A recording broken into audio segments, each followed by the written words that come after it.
The Forgotten Hill House. I grew up in a small town in rural Maryland, where leisure options were limited, and creativity was a necessity. During high school, my friends and I developed a fascination for exploring abandoned places. Nothing too elaborate, but it was enough to keep us entertained. Our ultimate adventure began with an old mansion on the hill north of town, locally known as the Forgotten Hill House.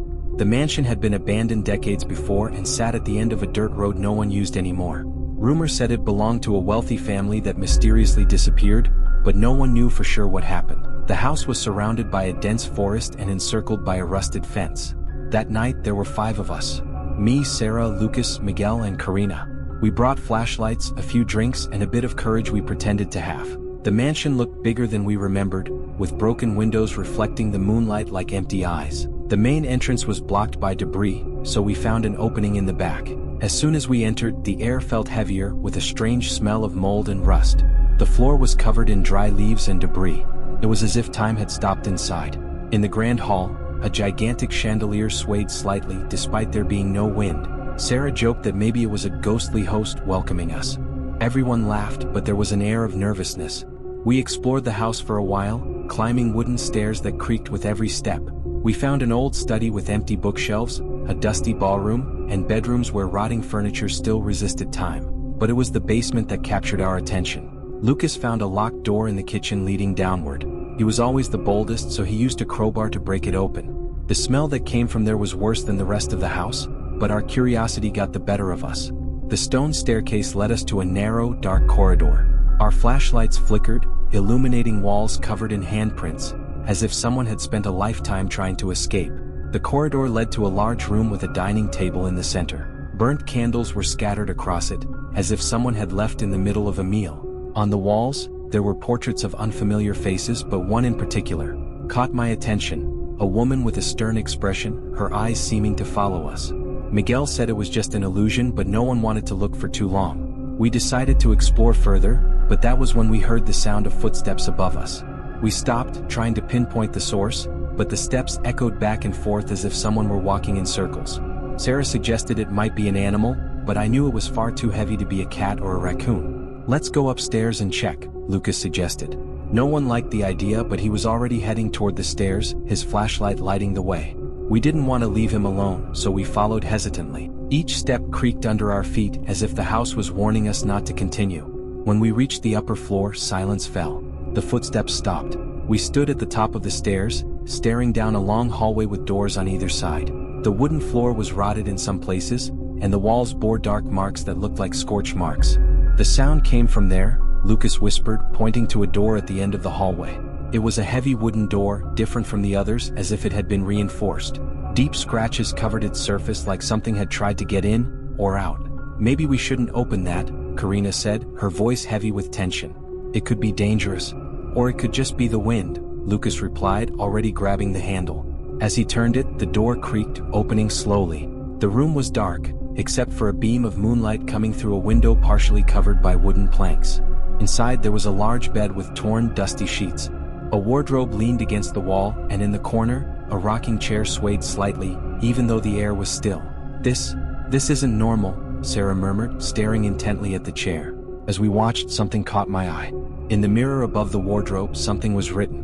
I stepped closer, carefully wiping away the dust, and the words began to appear. "You should never have come." I took a step back, trying to stay calm. "Guys, I think we've seen enough. Let's get out of here." But Lucas didn't seem convinced. He walked over to the rocking chair as if he wanted to inspect it. "Maybe there's something here, some clue about what happened." He barely finished the sentence when the chair stopped rocking on its own, and a loud sound echoed through the house, something between a scream and a howl.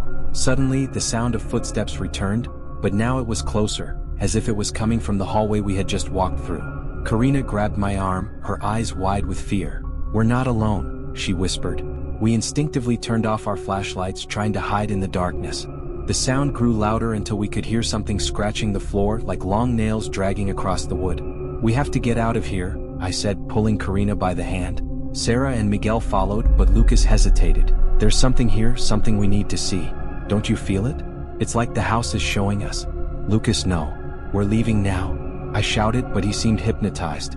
Suddenly, the bedroom door slammed shut with a loud bang, separating us from Lucas. We tried to open it, but it was as if it had been locked from the inside. From the other side we could hear Lucas screaming, "Something's here. It's not human." Panic set in. We all started forcing the door, but it wouldn't budge. Then the entire house began to shake. The sound of footsteps turned into something else, like multiple voices whispering all at once. "Get out! Get out! Get out!" When we finally managed to break down the door, the room was empty. The rocking chair had stopped moving and Lucas was nowhere to be found. We searched for him desperately, but all we found was his flashlight lying on the floor. "He can't have just disappeared," Miguel shouted as we looked around in disbelief. But something was different now. The walls seemed closer, as if the room was shrinking. A crack appeared in the ceiling, and a black substance began to ooze down the walls. We ran. We rushed down the stairs as fast as we could, without looking back. The house felt alive, as if it were trying to swallow us whole. The sound of the voices grew louder, mixed with distorted laughter. When we finally escaped through the back opening, we felt the fresh air and collapsed onto the ground, gasping for breath. We looked back, and the house was there, still and unmoving, but its windows glowed with a reddish light, like eyes watching us. Each of us stood frozen, unable to look away, as if the house itself was staring at us, daring us to return. "Lucas?" Karina began, but her voice faltered. It was as if saying his name would bring back the whispers, the footsteps, and that oppressive feeling that the house wanted us to. No one knew what to say. He was lost forever, swallowed by something we couldn't comprehend. For a while we just stood there, paralyzed. Then Miguel broke the silence. "We need to get out of here. Now." Without argument, we got up and ran to the cars parked at the start of the trail, all of us with the same thought. The farther from that hill, the better. On the drive home, no one spoke a word. The sound of the tires on the road seemed deafening in the silence, but my mind was stuck on the images of that night. Lucas, the rocking chair, the door slamming shut. Whatever that was, it wasn't human. The pact of silence. That same night, we gathered at Miguel's house. We were exhausted, but none of us could sleep.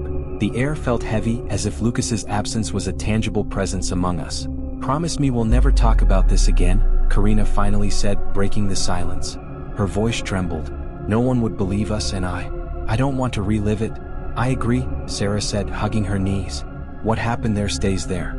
Miguel and I nodded, but there was something inside me that couldn't let it go. Lucas had been my friend since childhood. Leaving him behind, even if it wasn't my fault, felt wrong. But at the same time, the idea of going back to that house terrified me. "We'll make a pact," I suggested, trying to find strength in my words. "We'll never talk about this again. And no one goes back there." Everyone agreed. We sealed the pact with a handshake, but deep down, I knew this wouldn't be the end. The dreams. The weeks that followed were grim. School felt empty without Lucas. People asked about him, and we lied, saying he had run away from home. It was a fragile explanation, but no one questioned it much. Then the dreams began. The first time I dreamed about the house, I was alone. It seemed bigger, more imposing, and the windows glowed with that same reddish light. When I entered, not knowing why, I saw Lucas on the staircase. He stood there, staring at me, but his face was pale, his eyes glazed over. "Help me," he said, but his voice wasn't his own. It was like an echo, a mixture of voices that didn't make sense. I woke up sweating, the sound of whispers still ringing in my ears. I told Miguel about the dream, breaking the pact. He turned pale but didn't seem surprised. "Me too," he said. "I dreamed about the house, and Lucas." We discovered that all of us were having the same dreams. Karina and Sarah tried to ignore them, but it was impossible. The dream kept repeating, as if the house was calling us back, trapping us in its invisible web. The investigation. A month later, I couldn't take it anymore. I needed to understand what that house was and what had happened to Lucas. I began researching at the local library, looking for old records about the hill and the mansion's owners. I discovered that the house belonged to a family called Hargrave, wealthy and influential in the town during the early 20th century. But in 1923, they all mysteriously disappeared. The police found bloodstains in the basement, but no bodies were ever recovered. The records also mentioned strange sightings. People who passed by the hill reported lights coming from the windows and footsteps at night. Over time, the house was abandoned and the town stopped talking about it. The most chilling detail, however, was a photo I found in an old article. It showed the Hargrave family gathered in front of the house. In the corner, almost imperceptible, was a tall, thin man with bright eyes and a smile that seemed unnatural. I recognized that smile. It was the same one Lucas described before he disappeared. The return. Against my better judgment, I returned to the house. I didn't tell Miguel, Sarah, or Karina. I needed answers, and something told me I would only find them there. When I arrived, the house was even more dilapidated, but the oppressive feeling was the same. I entered through the same opening at the back, and the familiar smell of mold and rust enveloped me. In the grand hall, the chandelier was back on the ceiling, swaying gently. The walls looked new, as if time had stopped. I felt something pulling me toward the basement. It wasn't a physical force but a compulsion. I descended the stairs and found the hallway exactly as we had left it. But now in the dining room the table was set with lit candles. And at the head of the table, sitting there, was Lucas. "You came back," he said, but his voice wasn't his. It was that same distorted echo. His eyes were empty, but his smile, that smile froze me in place. Before I could react, the basement doors slammed shut behind me. The end. I don't know how long I stayed in that house. The walls seemed to breathe, and time lost all meaning. All I know is that when I finally left, something inside me had changed. Today, the hill is empty. The house has been demolished, but sometimes at night, I still see lights where it once stood. And in my dreams, Lucas is still there, waiting. I should have followed my own advice. Some doors are better left closed. But now, I know that some doors never really stay closed.